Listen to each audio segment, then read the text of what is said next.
भाई के चैनल को सब्सक्राइब करें, बेल आइकन को भी दबाएं और लाइक वीडियो को भी कर दें। बने रहें, जुड़े रहें। नमस्कार दोस्तों, स्वागत करता हूं हम लोग सिद्धार्थ लाइव परिवार में। मेरा नाम है सिद्धार्थ शुक्ला, मैं कर अपना मास्टर्स फ्रॉम BNID त्रिची।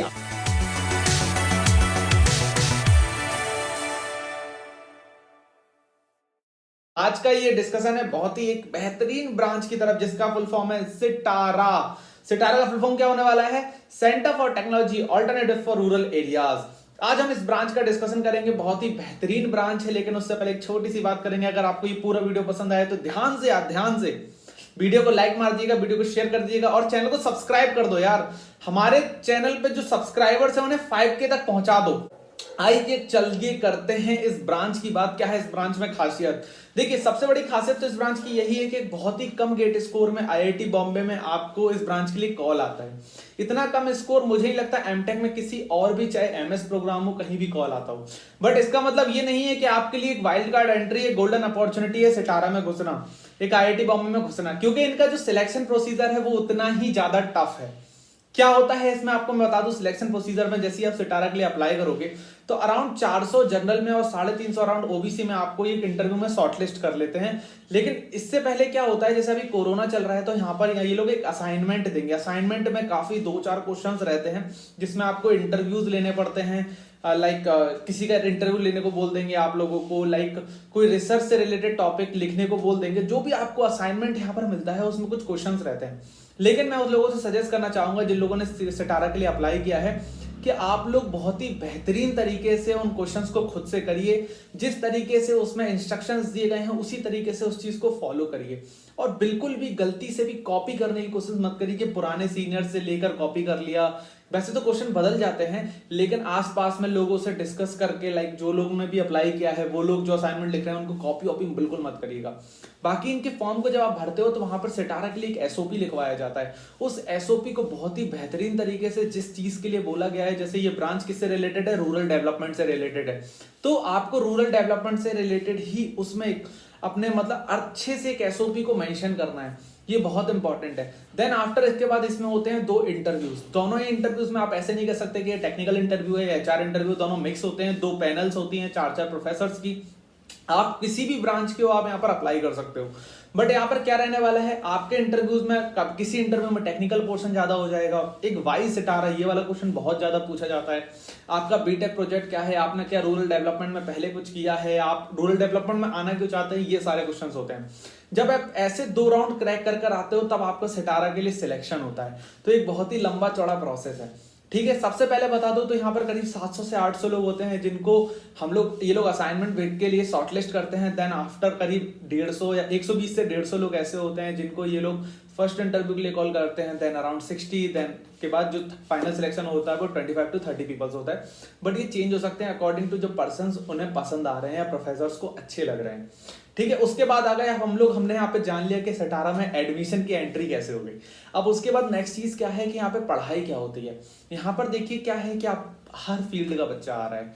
ठीक है, और फील्ड की पढ़ाई क्या है, जब नाम ही में लिखा हुआ है ऑल्टरनेटिव फॉर रूरल एरियाज, मतलब आपको रूरल एरियाज के लिए ऑल्टरनेटिव ढूंढने हैं, तो आपकी तो हर ब्रांच की जरूरत पड़ेगी। ठीक है, तो पहली चीज, अब आपकी हर ब्रांच की यहाँ जरूरत पड़ने वाली है तो यहाँ पर वाटर सॉइल से रिलेटेड सब्जेक्ट भी मिलेंगे, सोलर एनर्जी से भी रिलेटेड सब्जेक्ट मिलेंगे। तो मतलब जिसमें मैकेनिकल का बच्चा भी काम कर सके, इलेक्ट्रिकल का बच्चा भी काम कर सके, सिविल का बच्चा भी काम कर सके, सब कोई हर ब्रांच का बच्चा काम कर सके।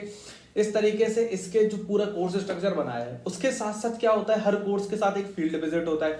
आपको गांव में जाना पड़ता है, प्रेजेंट करनी पड़ती है, अपनी स्किल्स को प्रेजेंट करना पड़ता है और आपको बताना पड़ता है कि आप उनके लिए क्या अच्छा कर रहे हो। इसके साथ साथ क्या होता है, जब आप सेकेंड ईयर में आते हो तो आपको 2 महीने का एक स्टे करना पड़ता है गांव के अंदर। मतलब अभी तो चलो कोरोना में थोड़ा सा मॉडिफिकेशन हुआ है, नहीं तो आप जब अभी कोरोना चल रहा है, अभी खत्म हो जाएगा, तो आपको 2 महीने का गांव में जाके ना आपको स्टे करना पड़ेगा। ठीक है, तो वहां पर आपको समझना पड़ेगा गांव में समस्याएं क्या हैं, लोगों के साथ समस्याएं क्या है, उन समस्याओं को कैसे आजादी दिलाई जाए उन लोगों को टेक्नोलॉजी की मदद से। पहली बात तो ये सिंपली ये हो गई। ठीक है, उसके बाद आ जाती है यहाँ पर कोर्स स्ट्रक्चर तो बहुत बेहतरीन होने वाला है। मैं आपको ये बोलना चाहूंगा कि अगर आपको रूरल डेवलपमेंट में इंटरेस्ट है तो आप इस ब्रांच में जरूर आइए। सबसे ज्यादा लोग परेशान होते हैं, जैसे मैं आपको बता दूं, यहाँ पर सबसे पहले प्लेसमेंट में क्या होता है कि अब जैसे मान लीजिए 30 बच्चे हैं तो उसमें क्या होता है, 2-4 बच्चे तो ऐसे होते हैं कि जो PhD करने चले जाते हैं। ठीक है। उसके बाद क्या होता है, यहाँ पर दो बहुत फेमस फेलोशिप मिलती हैं। पहली फेलोशिप का नाम है यूनिसेफ और दूसरी फेलोशिप का नाम है यहाँ पे MORD, ministry of rural development. इन दोनों ही फेलोशिप के अंदर आपको 60,000 रुपीज पर मंथ मिलते हैं और आप इनके साथ 2 साल का काम करते हो। ये फेलोशिप्स आपको मतलब एज ए इंटर्नशिप समझ लो आप, आपको मिल जाती है सेकेंड ईयर में, सेकेंड ईयर की स्टार्टिंग में मिल जाएगी। तो आपका सेकेंड ईयर पूरा जाएगा, देन उसके बाद सेकेंड ईयर के बाद का 1 साल भी आपका चला जाएगा यहाँ पर फेलोशिप में, ठीक है। फेलोशिप में अच्छे खासे पैसे मिलते हैं, लेकिन सिलेक्टेड ही वही बंदे होते हैं जो सच में रूरल में कुछ काम करना चाहते हैं, ठीक है। अब उसके बाद ये वाली बात हो जाती है। देन उसके बाद आपका जो एमटेक का प्रोजेक्ट है वो रूरल से ही रिलेट करना चाहिए, फील्ड से ही रिलेट करना चाहिए।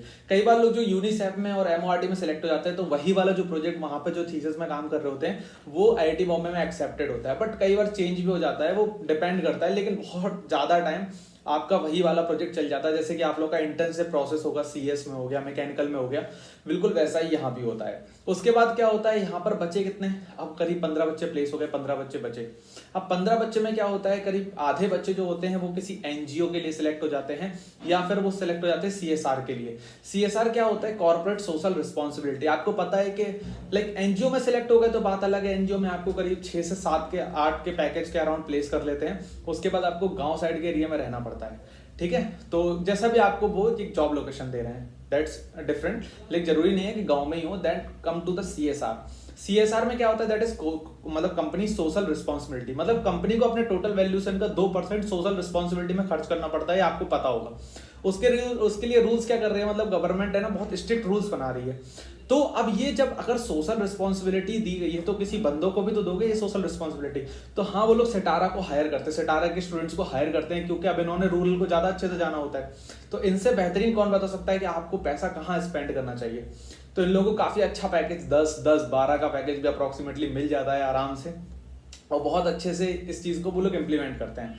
बाकी बचे हुए बच्चे होते हैं वो मतलब नॉर्मल जो IIT बॉम्बे का जो प्लेसमेंट प्रोसीजर होता है लाइक कोर कंपनीज के लिए, सॉफ्टवेयर कंपनीज के लिए, उसमें चले जाते हैं। तो मतलब ऑलमोस्ट क्या होता है, बच्चे यहाँ पर प्लेस हो जाते हैं, अनप्लेस रहते ही नहीं है, ठीक है। ये बहुत अच्छी बात है सिटारा के अंदर। तो रजिस्टर्ड कैंडिडेट जनरली सारे प्लेस हो जाते हैं। इस साल क्या हुआ, कोरोना आ गया तो यहाँ पर प्लेसमेंट्स में क्या हुआ, इस बार जो यूनिसेफ थी और MORD थी उन्होंने फेलोशिप प्रोग्राम बढ़ा दिया, मतलब अपने फेलोशिप कैंडिडेट्स बढ़ा दिए क्योंकि उन्हें रिक्वायरमेंट बढ़ गई। तो बहुत सारे बच्चे, इस साल भी काफी सही प्लेसमेंट रहा है सिटारा का, तो कोई प्रॉब्लम नहीं है। अगर आपकी पसंद सिटारा रूरल डेवलपमेंट की तरफ है तो आप इस ब्रांच को बिल्कुल प्रेफर कर सकते हैं, ठीक है। अब आपको बहुत ज्यादा कंफ्यूजन होगा कि लाइक आपको और ऐसी कौन सी ब्रांच है जो आपको मिल सकती है सिटारा जैसी।